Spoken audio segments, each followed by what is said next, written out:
Hi everyone. A lot have been said about what's happening today in the world with the corona. I'd like to give to it a slight interesting view from the point of the power of the holy language, the Hebrew letters. In Hebrew, when we write corona, we have two ways that we can write it. One with like K with a kuf, and another one with a C, like chaf. And when we write it this way, the root to this word means keren, which is a ray. And this speaks about the radiation that there is, and as many people in the world are today are saying, that the fifth generation of radiation that's going on in the world today, the G5 or 5G, is causing that people will get sick. And because in Wuhan they already activated the G5, this is why it's happening, and also in Italy and so on. So this is one opportunity. It's in the word corona, means ray, radiation. When we write it with the chaf, the numerical value of this word in Hebrew, corona in Hebrew, the way that it's shown over here, equal numerically to 287. With the word itself, which is considered 1 unit, is together 288. And in Kabbalah, it's associated with what's called Rapach Nitzotzim, 288 sparks of light that fell down from the pure system into the impure system. And this is the reason why people are sick. When a person is sick, there is that effect. So in the prayer, in the Shmona Esrei, in the Amidah, in the prayer that we have in Judaism, there is one of the blessings that's associated with health and healing, and it ends with the words Rofeh Chole Amo Israel. The initials of these four words is numerically equal also to 288, which means when we come in the prayer, when people Jewish people that pray with this prayer should meditate when they come to Rofeh Chole Amo Israel, that this is numerically 288, it's the same numerical value as corona, and we wish to elevate the sparks of light that fell down and gave energy to that pandemic. We want to elevate those sparks and to stop the process of the pandemic, at least to protect ourselves and our families, hopefully many other people as well. So this is another meditation that we can do, additional meditation, according to the numerical value of corona in Hebrew. Now another insight, which is even more important to my opinion. In medicine, they gave the corona a name, and they called it COVID-19. In Hebrew, we write COVID this way.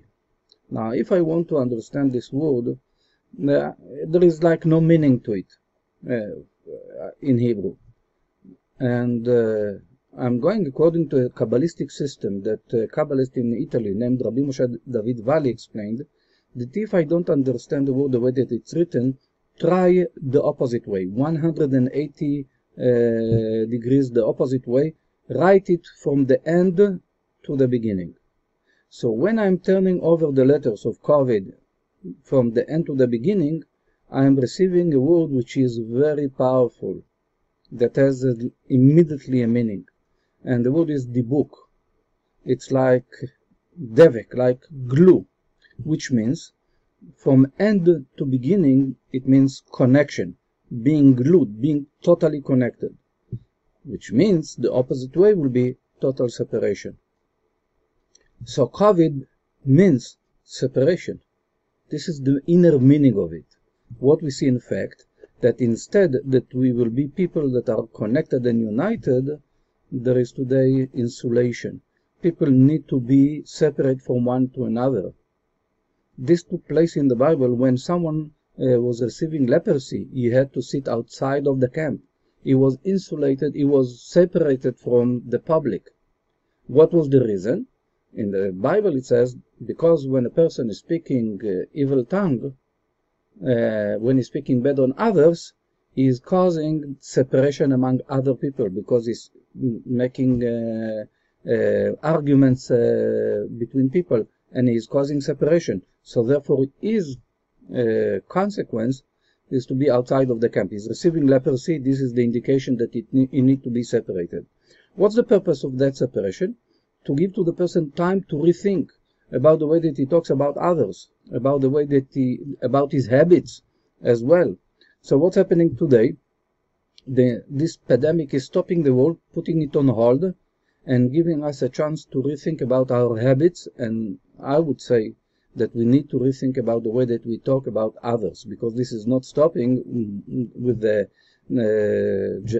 our generation, that everyone are connected through the equipment that we have today. So therefore, the message here is to stop talking slander, to stop talking evil tongue about one another, to stop creating separation, to stop hating one another. We don't have to agree with one another, but between not to agree, to hate, and to cause separation between people, between families, between communities, this is a problem.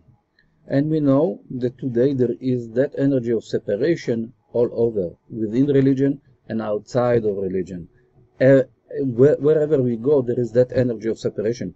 When we think about politics, the slander that there is, and the separation energy that there is, separating and tearing the people apart one from another because of politics and ideas that people have.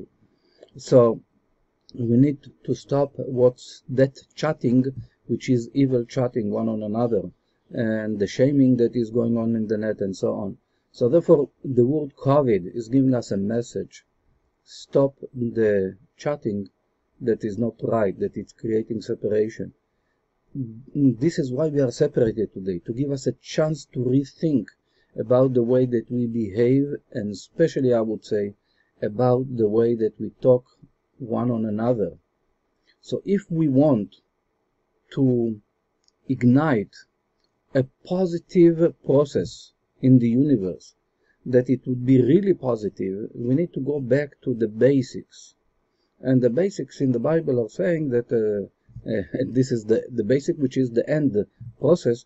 It says about love thy neighbor as thyself. The problem is that today we are not in a state that we can love thy neighbor as thyself. We are not there, according to what Kabbalists are explaining. So one step before is, don't do to others what you don't want them doing to you. Stopping doing to others what you don't want them to do to you. If we start with that, if each individual will start with that, then we will ignite a process of revealing energy in the world, positive energy, that will change what we see today in the world. The chaos that there is, how to say it, the crazy running and being a slave to material. The world is on a hold to help us, to give us a chance to go out of slavery that we are in, that running for material that we all, or most of us, are into. So therefore, hopefully, that we can carry on that message to start to ignite a positive process as a result of what we see over here. And we need to understand that the power of words is very, very strong, and even though that we are separated, we still can do a lot of harm by speaking slander and speaking evil tongue, and this must be stopped if we want better world and better life for us and for our children.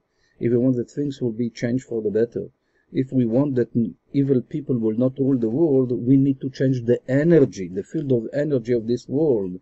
It's not about G5, even though that we need to do everything that we can do that this won't take place. But it's about changing our consciousness and changing the energy. If we will, the public will change its energy to be positive one, or at least less negative, other things like G5 will disappear. They won't have the energy to do so, because the right people will get the right message and will get the power to do the right decisions, to make the right decisions. So therefore, I'm encouraging each one of us, not to say the other one need to do it, each one of us need to rethink about his habits and about the way that he talk about others, and to create a change. Hopefully we will see it soon in a positive way. I'm wishing everyone good health, and God willing that we will see the process taking place in a merciful way and not in a judgmental way. Kol Tov.